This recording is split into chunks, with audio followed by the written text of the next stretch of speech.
Dato' Muda Malangkapi atau lebih dikenali dengan nama Si Langkap oleh penulis-penulis barat di zaman kolonial merupakan salah satu orang kanan utama Panglima Mat Salleh yang berbangsa Dusun dalam perang menentang British. Dusun merupakan tulang belakang kepada pemberontakan Mat Salleh kerana pada penentangan ini sekitar 70 hingga 75% daripada sekitar 1,300 hingga 1,500 orang pasukan Mat Salleh merupakan orang dusun yang kebanyakannya dari daerah tambunan. Sokongan yang besar dari komuniti dusun ini berlaku kerana orang dusun sudah lebih awal menentang British pada tahun 1883 hingga 1892 di bawah pimpinan Kandurong. Selepas 9 tahun, Kandurong berperang melawan British. Beliau kemudian berdamai dengan British dan sebahagian besar pengikut-pengikutnya mula meninggalkannya dan meneruskan penentangan mereka terhadap British dengan markas di Tambunan. Beliau kemudian berdamai dengan British dan sebahagian besar pengikut-pengikutnya mula meninggalkannya dan meneruskan penentangan mereka terhadap British dengan markas di Tambunan. Ketika Mat Salleh melarikan diri ke Tambunan pada tahun 1897, selepas kekalahan di Ranau, orang dusun kemudian bersekutu dengannya menentang British. Asal-usul Si Langkap kurang jelas, tapi cerita lisan mengatakan beliau berasal dari Tempasuk. Kemungkinan cerita lisan ini benar kerana Charles Bruce di dalam bukunya yang bertajuk 20 Years in Borneo menyebutkan bahawa Si Langkap berasal dari Tempasuk, Kota Belud Beras, 1924 kepada 44.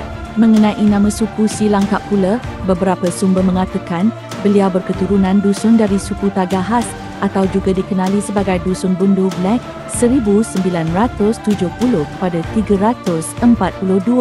Jadi, besar kemungkinan Si Langkap berasal dari Ulu Tempasuk kerana di Kota Belud, suku Tagahas Bundu kebanyakannya menetap di kawasan hulu Kota Belud. Si Langkap mengikuti perang besar menentang British di Sabah seperti Perang Ranau, Perang Gajah dan Perang Tambunan.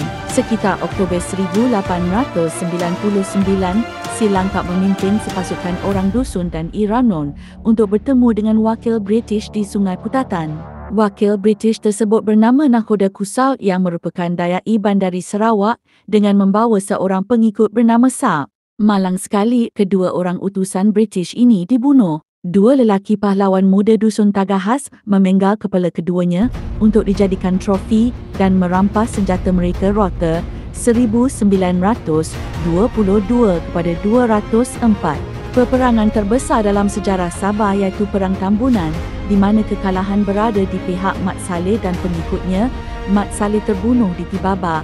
Pengikut Mat Salleh yang lain termasuk Si Langkap melarikan diri keluar dari daerah Tambunan. Setelah Perang Tambunan tamat, Si Langkap dan rakan-rakan seperjuangannya yang lain seperti Mat Sato, Mat Daud, Talib dan Kamunta bersembunyi di pedalaman. Mereka menyusun kembali pasukan yang masih ada untuk melakukan penyerangan terhadap salah satu bandar di Sabah. Mereka akhirnya memilih Kudat sebagai sasaran penyerangan mereka, di mana rancangan mereka adalah untuk menakluk bandar Kudat, merampas kapal steamer British dan akhirnya menyerang Sandakan. Walau bagaimanapun rancangan ini dibocorkan oleh kerani British di Kota Belud bernama Arshad kepada Mr.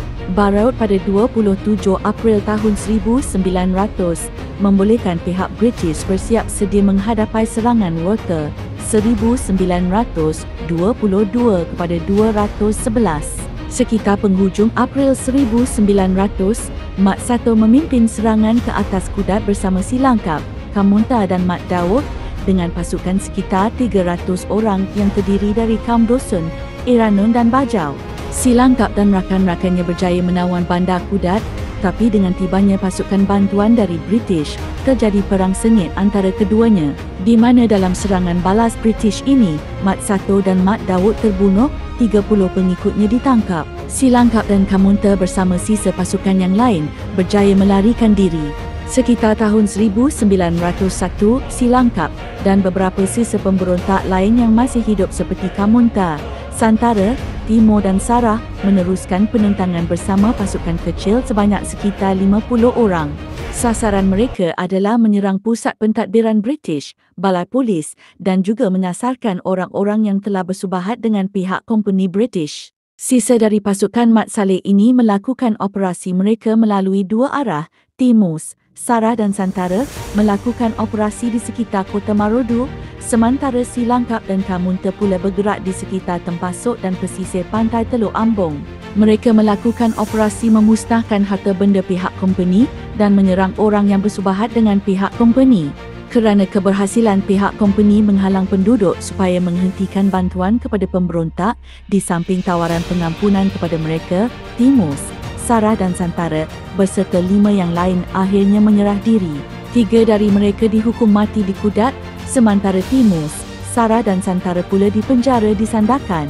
Setelah pemimpin-pemimpin utama pemberontak terbunuh satu persatu dan yang lain dipenjara, tinggallah Si Langkap dan Kamunta bersama sisa pasukan yang masih ada.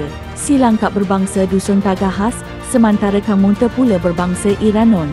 Mereka masih melakukan beberapa serangan di kawasan Tempasok, Tuaran dan Manggatal, menyebabkan pihak company mengiatkan pemburuan terhadap 2 pemimpin pemberontak ini.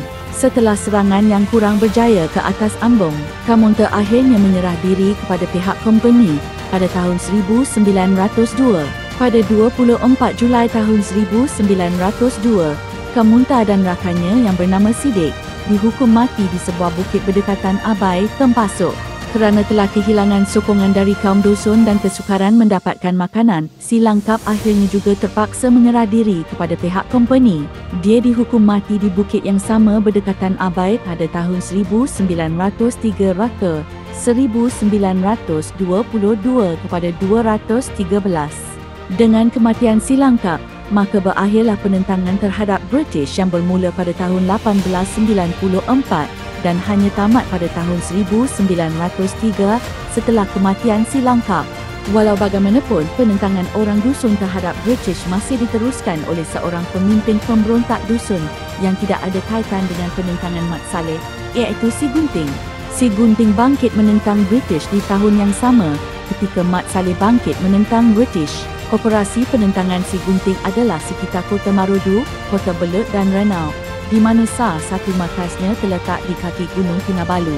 Penentangan orang dusun hanya berhenti pada tahun 1905 selepas Si Gunting, pemberontak dusun yang terakhir berdamai dengan pihak company British. Not, gambar tersebut diambil setelah Si Langkap menyerah diri.